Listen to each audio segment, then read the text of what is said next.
யோவான் நற்செய்தி அதிகாரம் 21. பிற்சேர்க்கை. இயேசு தம் சீடர் 7 தோன்றுதல். பின்னர் இயேசு தம் சீடருக்கு திபேரிய கடல் அருகே மீண்டும் தோன்றினார். அவர் தோன்றியது இவ்வாறு: சீமோன் பேதுரு, திதும் எனப்படும் தோமா, கலிலேயாவில் உள்ள கானாவை சேர்ந்த நத்தனியேல், செபதேயுவின் மக்கள் ஆகியோரோடு இயேசுவின் சீடர்களுள் வேறு 2 கூடியிருந்தனர். அப்போது சீமோன் பேதுரு அவர்களிடம், நான் மீன்பிடிக்க போகிறேன் என்றார். அவர்கள், நாங்களும் உம்மோடு வருகிறோம் என்று போய் படகில் ஏறினார்கள். அன்று இரவு அவர்களுக்கு மீன் ஒன்றும் கிடைக்கவில்லை. ஏற்கனவே விடியற்காலை ஆகியிருந்தது. இயேசு கரையில் நின்றார். ஆனால் அவர் இயேசு என்று சீடர்கள் அறிந்து கொள்ளவில்லை. இயேசு அவர்களிடம், பிள்ளைகளே, மீன் ஒன்றும் படவில்லையா என்று கேட்டார். அதற்கு அவர்கள் இல்லை என்றார்கள். அவர், படகின் வலப்பக்கத்தில் வலை வீசுங்கள், மீன் கிடைக்கும் என்று அவர்களிடம் கூறினார். அவர்களும் அவ்வாறே வீசினார்கள். மீன்கள் மிகுதியாய் அகப்பட்டதால் அவர்களால் வலையை இழுக்க முடியவில்லை.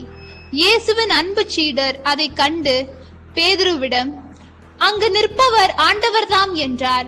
அதை கேட்டவுடன் தம் ஆடையை களைந்திருந்த சீமோன் பேதுரு ஆடையை இடுப்பில் கட்டிக்கொண்டு கடலில் குதித்தார். மற்ற சீடர்கள் மீன்களுடன் வலையை இழுத்து கொண்டு படகிலேயே வந்தார்கள். அவர்கள் கரையில் இருந்து வெகு தொலையில் இல்லை, ஏறக்குறைய 100 மீட்டர் தொலையில்தான் இருந்தார்கள்.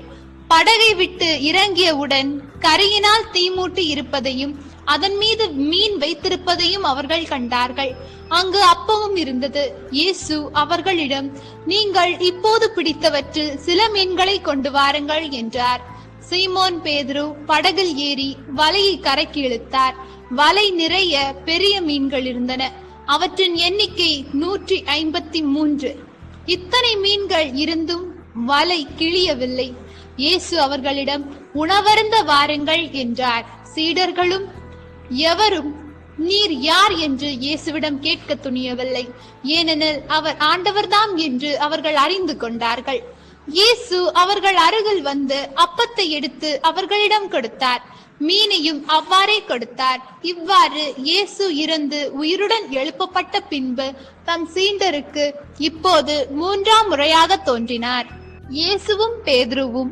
அவர்கள் உணவருந்திய பின் இயேசு சீமோன் பேதுருவிடம், யோவானின் மகன் சீமோனே, நீ இவர்களை விட மிகுதியாக என் மீது அன்பு செலுத்துகிறாயா என்று கேட்டார்.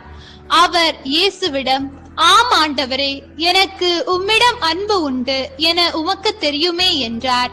இயேசு அவரிடம், என் ஆட்டுக்குட்டிகளை பேணி வளர் என்றார். 2ஆம் முறையாக இயேசு அவரிடம், யோவானின் மகன் சீமோனே, நீ என் மீது அன்பு செலுத்துகிறாயா என்று கேட்டார். அவர் இயேசுவிடம், ஆம் ஆண்டவரே, எனக்கு உம்மிடம் அன்பு உண்டு என உமக்கு தெரியுமே என்றார்.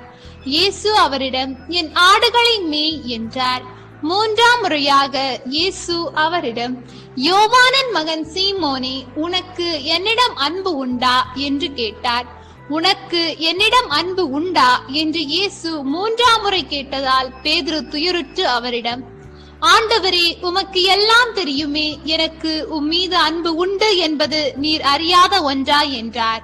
இயேசு அவரிடம், என் ஆடுகளை பேணி வளர் என்றார். நீ இளைஞனாக இருந்தபோது நீயே இடை கட்டிக்கொண்டு உனக்கு விருப்பமான இடத்தில் நடமாடி வந்தாய். உனக்கு முதிர்ந்த வயது ஆகும்போது நீ கைகளை விரித்து கொடுப்பாய். வேறொருவர் உன்னை கட்டி உனக்கு விருப்பம் இல்லாத இடத்திற்கு கூட்டிச் செல்வார் என உறுதியாக உனக்கு சொல்கிறேன் என்றார்.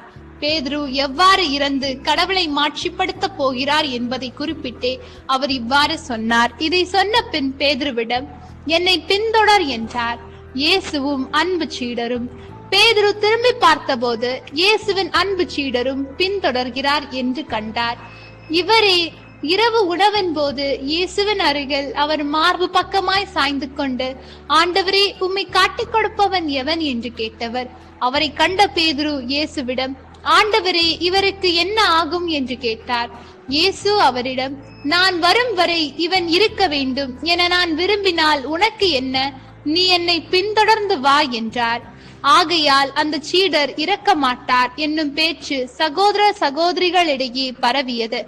ஆனால் அவர் இறக்க மாட்டார் என இயேசு கூறவில்லை. மாறாக, நான் வரும் வரை இவன் இருக்க வேண்டும் என நான் விரும்பினால் உனக்கு என்ன என்றுதான் கூறினார். இந்த சீடரே இவற்றுக்கு சாட்சி. இவரே இவற்றை எழுதி வைத்தவர்.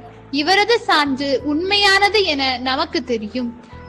இயேசு செய்தவை வேறு பலவும் உண்டு. அவற்றை ஒவ்வொன்றாக எழுதினால் எழுதப்படும் நூல்களை உலகமே கொள்ளாது என கருதுகிறேன்.